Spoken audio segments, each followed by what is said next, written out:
Yes, guys, welcome to the channel. So today we are reacting, or we're gonna be watching a video. We're gonna give commentary at the end of the video. So please tell us what you think in the comment section. So let us play this video right here, Bafethu, and please don't forget to like the video and support the channel. Thank you.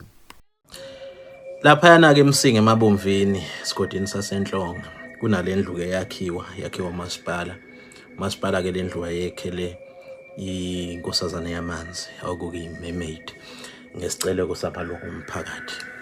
Kufika kanjani ukuthi kuze kufike lapho ukuthi inkosazana le yamanzi yakhela indlu nalolu hlobo ke udaba ke liqala la kunomama laphayana umazungu Ganeka Sithole owakhelela umfula wasothukela mbili imfula lapha khona nomfula wasoMzinyathi kodwa ke lezi zikha zenzeka kakhulu kulomfula wasothukela uhambe ube nje neziziba sawo okuyilapho ijwayele ukubonakala khona inkosazana yamanzi. Ngelinye ilanga kuhleli lo mama uhleli nje ngaphandle emzini wakhe lapha kwaZulu ubhekise ke amabombo lapha emfuleni uthukela usebona ke amanzi engathi ashuka nje ayaphezulu shuma nje ayaphezulu kube ngathi kwakhe kamagagasi endaweni ethile nje asukuma yaphezulu mayibhekisisa ingathi phakathi kwawo lamanzi kunomuntu lo muntu ngathi umuntu wesifazane ingathi uyagiya phakathi kwalamanzi uyagiya adlale wena wabona umuntu egiya esicaweni adlala asha amanzi aphakama ephezulu.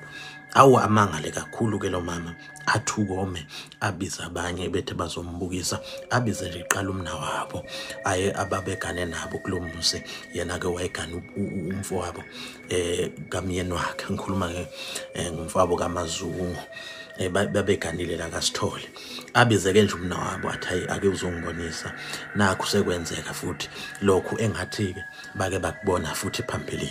Awu nangempela hayi cha uthola ukuthi ke nomna mayifika impela iyadlala iyagiya inkosazana yamanzi amanzi asuke yaphezulu kube ngathi ke amagagasi babizeke nabanye omakhelwane bethi ake nizosibukisa lapha ke nje ngaphezudlwana kwalapha kwaZulu kwakhona isport lapho kuphuzela khona abantu ke babedlula beyocima ukoma khona.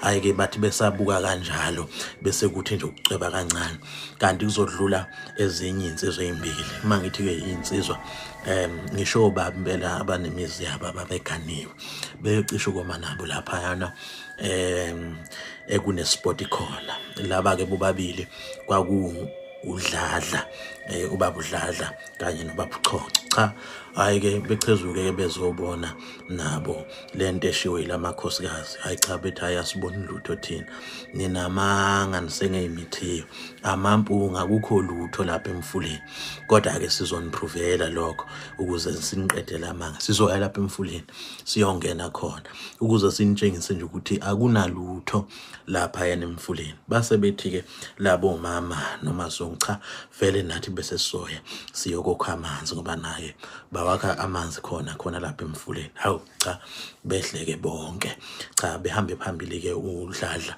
noChonco bebandulela impela mathi bafika lapha yana ngasezibeni leso bafike nje bakhumula impahla bese bengena behlamba kwaziseke phela uthukela ngalapha yana lukhulu impela ludeep lodlindwana khona lapho so banyuke ke bawudabula umfula bayowela ngaphasheya inkinga yaqala mase bebuye ngoba bathi mabeqala bebuye yayisigiya futhi inkosazana yamanzi suka amanzi ayephezulu kanti ke kuthi uChonco wathi mayehlamba wayeqa ngaphezulu kwase kwathi udladla wayigega eceleni wasephuma ke esewumuntu ohamba ngaphambili mayisenaka uyabona ukuthi hayi ingathi ngemuva kasekho uChonco mayebheka ngemuva kuthiwa yasephakama imphakamiso uChonco wakhuluma amazwi nje ambala wathi ninamanga amahle ninamakhosikazi wayeseshona phansi ukushona phansi kwakhe bangasavuka wavuka sevuka ngalapha esengathi uyesebeni uma ke esekhishwa kwangathi umuntu owashona dala wahlala isikhathi eside emanzini okubhlungu kakhulu ukuthi umngakhe nje wayelapha buqamama ekhamanzi uma ebuka bona ephonsa amehlo sekugcwelela ubona nje lento edonswa ngentambo uyitshela ukuthi kukhishwe inkonyane elicula emfuleni kanti umnyeni wakhe Cha, kube buhlungu kakhulu kumphakathi uthuke wome emveni kwalesi senzo ke angcwatshwe kubaba uChoncho. Kuthi ke sekushaya isikhathi sokuthi enzele umsebenzi. Kuthi nje sekushaya isikhathi sokuthi enzele umsebenzi inkosikazi yakhe ke ubaba uChoncho namanye nje kamakhosikazi bahambe ke phela bayotheza izinkuni zokuthi kuqale kubeke utshwala. Ayike mabehamba ke nangembala bafike bawele kahle besaya bathi mase bebuya nenyanda zezinkuni kuthiwa kwakuvela kufika yayisinebika ke lento inkosazana yamanzi kwakuvele okusanhlanza nokuncanyane phambi kwayo yona ilandele ngemuva emveni kwesikhashana wena wabona lama 14 amancane abhalo abnormal alandelwa inguzanguza yetruck emva kwayo yayinjalo ke leyo nhlanzi ibika ifika ivele yona emveni kwalokho bese kuvela yona inkosazana yamanzi bathuka boma labo mama ababeyotheza bayidedela inyanda zamuka nezibopho zazo konke kwamuka ke nomfula yayithi nje ithi inkosazana 8 ningangeni la kuthiwa isimo sazimonzazo njengokuthi babecanga ukubuyela emuva bayogibela behambe around lapha bazokwazi khona ukuthi bawele khona ibridge. Uma ke sekushiyo ngoba kwatholakala umprofeti ovele emvoti owayekwazi ukuthi axhumane nayo inkosazana yamanzi umprofeti lona nayo akadlahle kodwa ke abahlobene eduze nalodladlo wayengenile emfuleni. Cha nangempela achaze kumprofeti uthi hayibo inkosazana yamanzi ithi akwazi ukuthi kwenzelwe lo mfo wakaChoncho umsebenzi kube ngashwelezile kuyo kufanele ukuthi kushelezwe kuwe. Cha nangempela kezanye imbuzi kuhambe ke kuyoshelezwa kufika ihlatshwe imbuzi ihlatshelwe khona idlelwe khona bese kufaka isikhumba umswane namathambo. Isimanga ke senzeka athi amalungu omphakathi kwavele kwenyukela ngithi umfula uyehlela amanzi ageleza ezantsi lezi izinto ezayifake zavele zenyukela zaya phezulu.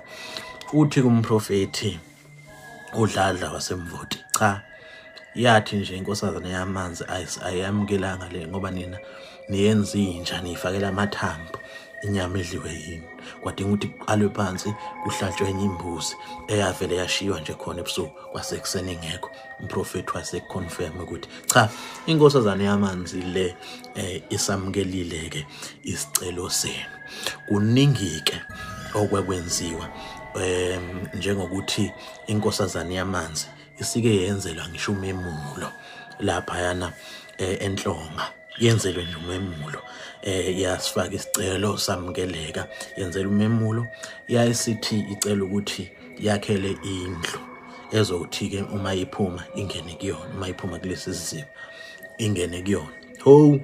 Azama amalungu omphakathi ahlanganisa Nkosi yami azama ukwakha indlu kwasho ukuthi le ndlu yakhe umuntu wesifazane kuthe la suke elikhulu izulu elinesphepho yavele yayidabula L lendlu yavele yayibisa yonke. Wasesho umprofeti emveni kwesikhashana yathi ubani owake wakhelwa ngoba ninemuzi nje ubani wakakhe lo muntu wesifazane akayifuni indlu ayikhelwe umuntu wesifazane. Khale kumphakathi kakhulu uze udaba nesicelo sawo lifike emkhandlwini umkhandlu kamasipala ayikulibheke kudaba umkhandlu kamasipala ugcine unikela ngeimali yakhiwe ke indlu njengaba uyibonile ke ikhona. Inkosazana yamanzi into enginotisile ayizwani one nokwedelelwa.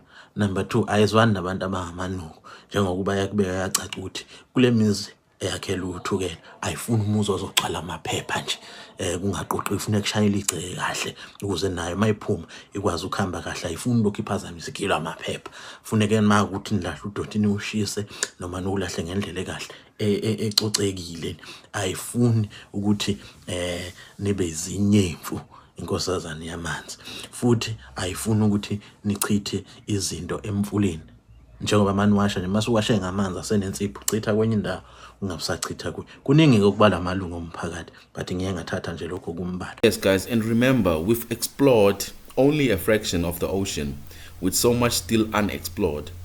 Who knows what could be hiding in its depths? I mean, new marine life is almost certainly waiting to be discovered. And as for legends like mermaids, maybe there's more to the mystery than we think. The ocean still has secrets. There is mermaid life, I believe that. But I just want to know your thoughts. I mean, we can't reach the depth to the fact that there is pressure there and it can crush you in an instant. Just like the Stargate submersible, the guys who went to explore the ocean, they went so far deep down that it got crushed in an instant.